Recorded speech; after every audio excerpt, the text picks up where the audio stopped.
የጌታ ጸጋና ሰላም ይብዛላችሁ። እንዴት አደራችሁ? ሁሉ ሰላም ከኔ ጋራ ከጌታ ምሕረትና ቸርነት የተነሳ ሁሉ ሰላም ነው። ጌታ ስሙ ለዘላለም ይባረክ። በያለንበት ስፍራ ጠብቆ ከልሎ ለዚህ ሰዓት ያደረሰን ጌታ ስሙ ለዘላለም ይባረክ። እንዴት ናችሁ? ፋሲካ ካለፈ እንግዲህ ሁለተኛ ቀን ላይ ደርሰናል። በጌታ እርዳታ ደግሞ ዮሐንስ ወንጌል ምዕራፍ 8 ላይ ደርሰናል። ጌታ ስሙ ለዘላለም ይባረክ። የረዳን ያገዘን እንዲሁ ሼርና ኮፒ ሊንክ እያደረጋችሁ ያላችሁ ጌታ ኢየሱስ ዘመናችሁን ዘር መንዘራችሁን ይባረክ። ተባረኩልኝ። በክርስቶስ ኢየሱስ ስም አነባዋለሁ። ረጅም ስለሆነ 2 ሪካርድ ነው ማረገው። ተባረኩልኝ። ኢየሱስ ግን ወደ ደብረ ዘይት ሄደ። ማለዳም ደግሞ ወደ መቅደስ ደረሰ። ሕዝቡም ሁሉ ወደ እርሱ መጡ። ተቀምጦም ያስተምራቸው ነበር። ጽፎችና ፈሪሳውያንም በምንዝር የተያዘችን ሴት ወደ እርሱ አመጡ። በመካከልም እርሷን አቁመው፣ መምህር ሆይ፣ ይህች ሴት ስታመነዝር ተገኝታ ተያዘች። ሙሴም እንደነዚህ ያሉት እንዲወገሩ በሕግ አዘዘን። አንተስ ስለ እርሷ ምን ትላለህ? አሉት። የሚከሱበትንም እንዲያገኙ ሊፈትኑት ይህን አሉ። ኢየሱስ ግን ጎንበስ ብሎ በጣቱ በምድር ላይ ጻፈ። መላልሰው በጠየቁት ጊዜ ግን ቀና ብሎ ከእናንተ ኃጢአት የሌለበት አስቀድሞ በድንጋይ ይውገራት አላቸው። ደግሞም ጎንበስ ብሎ በጣቱ በምድር ላይ ጻፈ። እነርሱም ይህን ሲሰሙ ሕሊናቸው ወቀሳቸውና ከሽማግሌዎች ጀምሮ እስከ ኋለኞች አንድ እያሉ ወጡ። ኢየሱስም ብቻውን ቀረ። ሴቲቱም በመካከል ቆማ ነበረች። ኢየሱስም ቀና ብሎ ከሴቲቱ በቀር ማንንም ባላየ ጊዜ፣ አንቺ ሴት፣ እነዚያ ከሳሾችሽ ወዴት አሉ?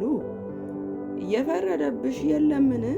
አላት። እርሷም ጌታ ሆይ አንድ ስንኳ አለች። ኢየሱስም እኔም አልፈርድብሽም፣ ሂጂ፣ ከአሁን ጀምሮ ደግመሽ ኃጢአት አትስሪ አላት።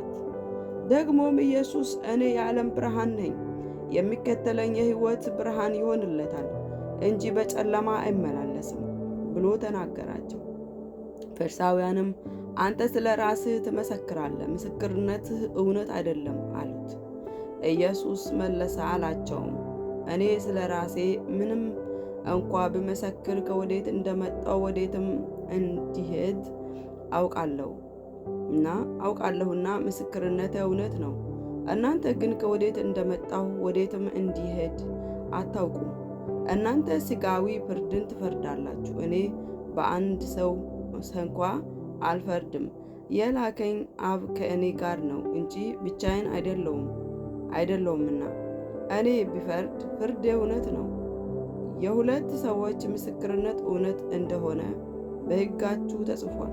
ስለ ራሴ የሚመሰክር እኔ ነኝ፣ የላከኝም አብ ስለ እኔ ይመሰክራል። እንግዲህ አባትህ ወዴት ነው? አሉት። ኢየሱስ መልሶ እኔንም ወይም አባቴንም አታውቁም። እኔንስ ብታውቁኝ አባቴን ደግሞ ባወቃችሁ ነበር አላቸው። ኢየሱስ በመቅደስ ሲያስተምር በግምጃ ቤት አጠገብ ይህን ነገር ተናገረ። ጊዜው ገና አልደረሰምና ማንም አልያዘውም። ኢየሱስም ደግሞ እኔ እሄዳለሁ፣ ትፈልጉኛላችሁም፣ በኃጢአታችሁም ትሞታላችሁ። እኔ ወደሚሄድበት እናንተ ልትመጡ አትችሉም አላቸው። አይሁድም እኔ ወደሚሄድበት እናንተ ልትመጡ አትችሉም ማለት ራሱን ይገድላልን? እንጃ አሉ። እናንተ ከታች ናችሁ፣ እኔ ከላይ ነኝ። እናንተ ከዚህ ዓለም ናችሁ፣ እኔ ከዚህ ዓለም አይደለሁም። እንግዲህ በኃጢአታችሁ ትሞታላችሁ አልኋችሁ። እኔ እንደሆንሁ ባታምኑ በኃጢአታችሁ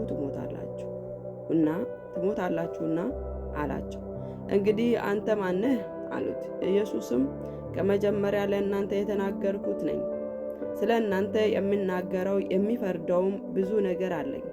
ዳሩ ግን የላከኝ እውነተኛ ነው። እኔም ከእርሱ የሰማሁትን ይህን ለዓለም እናገራለሁ አላቸው። ስለ አብ እንደነገራቸው አላስተዋሉም። ስለዚህም ኢየሱስ የሰውን ልጅ ከፍ ከፍ ባደረጋችሁት ጊዜ እኔ እሆን ዘንድ አባቴም እንዳስተማረኝ እነዚህን እናገር ዘንድ እንጂ ከራሴ አንዳች እንዳላደርግ በዚያን ጊዜ ታውቃላችሁ። የላከኝም ከእኔ ጋር ነው።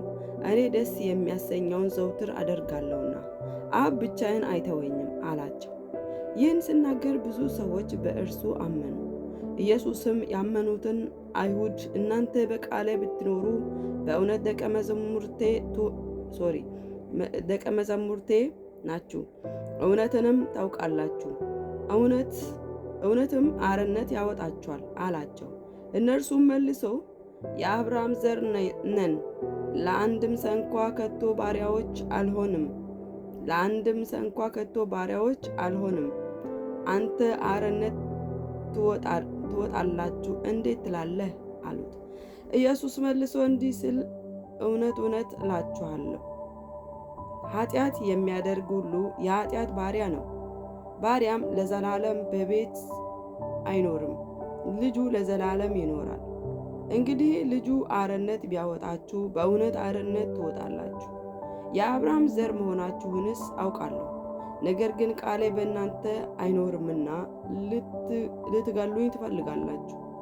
እኔ በአባቴ ዘንድ ያየሁትን እናገራለሁ፣ እናንተም ደግሞ በአባታችሁ ዘንድ ያያችሁትን ታደርጋላችሁ። መልሰውም አባታችሁንስ አብርሃም ነው አሉት። አባታችንስ አብርሃም ነው አሉት። ኢየሱስም የአብርሃም ልጆች ብትሆኑ የአብርሃምን ሥራ ባደረጋችሁ ነበር። ነገር ግን አሁን ከእግዚአብሔር የሰማሁትን እውነት የነገርኳችሁን ሰው ልትገድሉኝ ትፈልጋላችሁ። አብርሃም እንዲህ አላደረገም፣ እናንተ የአባታችሁን ሥራ ታደርጋላችሁ አላቸው። እኛስ ከዝሙት አልተወለድንም፣ አንድ አባት አለን፣ እርሱም እግዚአብሔር ነው አሉት።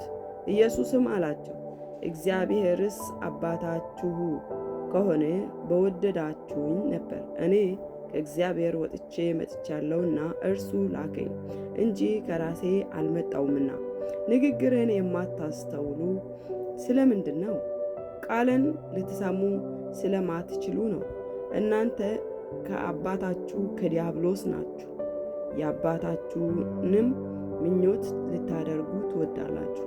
እርሱ ከመጀመሪያ ነፍሰ ገዳይ ነበር፣ እውነትም በእርሱ ስለሌለ በእውነት አልቆመም። ሐሰትን ሲናገር ከራሱ ይናገራል፣ ሐሰተኛ የሐሰትም አባት ነውና። እኔ ግን እውነትን የምናገር ስለሆንኩ አታምኑኝም። ከእናንተ ስለ ኃጢአት የሚወቅሰኝ ማን ነው? እውነት የምናገር ከሆንኩ እናንተ ስለምን አታምኑኝም? ከእግዚአብሔር የሆነ የእግዚአብሔርን ቃል ይሰማል። እናንተ ከእግዚአብሔር አይደላችሁምና ስለዚህ አትሰሙም። አይሁድ መልሶ ሳምራዊ እንደሆንህ ገሃነምም እንዳለብህ በማለታችን እኛ መልካም እንል የለምን?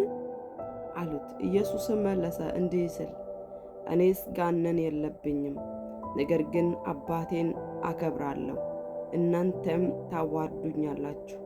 እኔ ግን የራሴን ክብር አልፈልግም፣ የሚፈልግ የሚፈርድም አለ። እውነት እውነት እላችኋለሁ ቃሌን የሚጠብቅ ቢኖር ለዘላለም ሞትን አያይም። አይሁድ ገሃነም እንዳለብህ አሁን አወቀን። አብርሃም እንኳ ሞተ፣ ነቢያትም አንተም ቃሌን የሚጠብቅ ቢኖር ለዘላለም ሞትን አይቀምስም ትላለህ። በእውነት አንተ ከሞተው ከአባታችን ከአብርሃም ትበልጣለህን? አሉት። እዚህ ጋር አቆማለሁ፣ ምክንያቱም ሪካርዱ ከዚህ በላይ አስኬደኝም። የተወሰነ የቀረውን ደግሞ እቀጥላለሁ ማለት ነው በቀጣይ ሪካርድ። ተባረኩልኝ። ቀናችሁ ብሩክ